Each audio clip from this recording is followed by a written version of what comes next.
കുറച്ചു സിനിമകളിലൂടെ തന്നെ മലയാളികളുടെ മനസ്സിൽ ഇടം നേടാൻ കഴിഞ്ഞ താരമാണ് ഭാനുപ്രിയ. നടി, ഡാൻസർ എന്നീ നിലകളിലെല്ലാം വളരെ പ്രശസ്തയായ താരമാണ് ഭാനുപ്രിയ.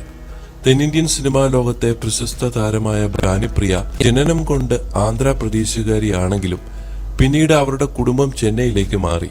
പാണ്ഡു ബാബുവിന്റെയും രാഗമല്ലിയുടെയും മകളായിട്ടായിരുന്നു താരത്തിന്റെ ജനനം. 1983 മെല്ലെ പെസുങ്കൽ എന്ന തമിഴ് സിനിമയിലൂടെ ഈ തെന്നിന്ത്യൻ താരസുന്ദരി സിനിമാ ലോകത്തേക്ക് കാലെടുത്തു വെച്ചത്. പിന്നീട് തമിഴിലും തെലുങ്കിലുമായി നിരവധി ചിത്രങ്ങൾ താരത്തെ തേടിയെത്തി. കൂടാതെ മലയാളത്തിലേക്കും അവസരമെത്തി. രാജശില്പി എന്ന മനോഹര ചിത്രത്തിൽ ശില്പിയായി എത്തുന്ന മോഹൻലാലിന്റെ നായികയായ മാദക സുന്ദരിയായ ദുർഗയായിട്ടായിരുന്നു താരം മലയാള സിനിമയിൽ കടന്നു വന്നത്. ഒറ്റ ചിത്രത്തിലൂടെ തന്നെ ഭാനുപ്രിയ എന്ന നടി മലയാള സിനിമാ പ്രേമികളുടെ മനസ്സിൽ കുടിയേറി. ആദ്യം മോഹൻലാലിനൊപ്പം ആയിരുന്നെങ്കിൽ അഴകിയ രാവണനിലൂടെ മമ്മൂട്ടിക്കൊപ്പവും ഈ താരം അഭിനയിച്ചു. പിന്നീട് കുലം, ഋഷിശൃംഗൻ, കൊച്ചു കൊച്ചു സന്തോഷങ്ങൾ തുടങ്ങി കുറച്ച് ചിത്രങ്ങളുടെ ഭാഗമായി. മമ്മൂട്ടിക്കും മോഹൻലാലിനുമൊപ്പം കിടിലൻ അഭിനയം കാഴ്ചവെച്ച നടി ഇപ്പോൾ മലയാളത്തിൽ സജീവമല്ലെങ്കിലും തമിഴ്, തെലുങ്ക് തുടങ്ങിയ ഭാഷകളിൽ നിറസാന്നിധ്യമാണ്. നടി എന്നതിലുപരി വളരെ കഴിവുള്ള നർത്തകി കൂടിയാണ് അവർ. എപ്പോഴും സിനിമയ്ക്കൊപ്പം ഡാൻസ് പ്രോഗ്രാമുകളും താരം ചെയ്യുന്നുണ്ട്. ഭാനുപ്രിയ തമിഴ്, തെലുങ്ക്, ഹിന്ദി, കന്നഡ, മലയാളം തുടങ്ങി ഒട്ടുമിക്ക ഭാഷകളിലും അഭിനയിച്ചിട്ടുണ്ട്. എന്നാൽ ഇവരുടെ വ്യക്തി ജീവിതത്തെപ്പറ്റി അധികം ആർക്കും അറിവില്ല. താരം പ്രണയിച്ചാണ് വിവാഹിതയായത്.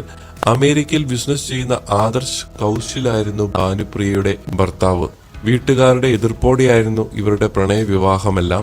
1998 താരം വിവാഹം കഴിക്കുന്നത്. പിന്നീട് അമേരിക്കയിലേക്ക് താമസം മാറിയ താരം 7 വർഷത്തോളം സന്തോഷകരമായി ജീവിച്ചു. ഇടയ്ക്ക് ഇരുവരും തമ്മിലുള്ള സ്വരച്ചേർച്ചയില്ലായ്മ വിവാഹമോചനത്തിലേക്ക് താരത്തെ എത്തിച്ചു. അന്ന് ഭാനുപ്രിയയ്ക്ക് ഒരു മകളും ജനിച്ചിരുന്നു. മകളോടൊപ്പം അമേരിക്കയിൽ നിന്നും താരം ചെന്നൈയിലെത്തി. മകളെ മാതാപിതാക്കളെ ഏൽപ്പിച്ചു. അഭിനയത്തിലും നൃത്തത്തിലും വീണ്ടും താരം സജീവമായി. ആദർശിനെ ഒഴിവാക്കിയെങ്കിലും ഇപ്പോഴും താരം ഒറ്റയ്ക്ക് തന്നെയാണ് ജീവിക്കുന്നത്. മറ്റൊരു വിവാഹത്തെപ്പറ്റി താൻ ചിന്തിക്കുന്നില്ലെന്നും വ്യക്തമാക്കിയിരുന്നു. മലയാളത്തിൽ മികച്ച കഥാപാത്രങ്ങൾ ഇനിയും വന്നാൽ താൻ ചെയ്യുമെന്നാണ് ഭാനുപ്രിയ പറയുന്നത്. തെലുങ്കിലും തമിഴിലും കൈനിറയ ചിത്രങ്ങളാണ് താരത്തിനുള്ളത്. ഹിന്ദിയിലും തമിഴിലുമായി പല ടെലിവിഷൻ ഷോകൾക്കും സിനിമകൾക്കുമൊക്കെ താരം ശബ്ദം നൽകിയിട്ടുമുണ്ട്.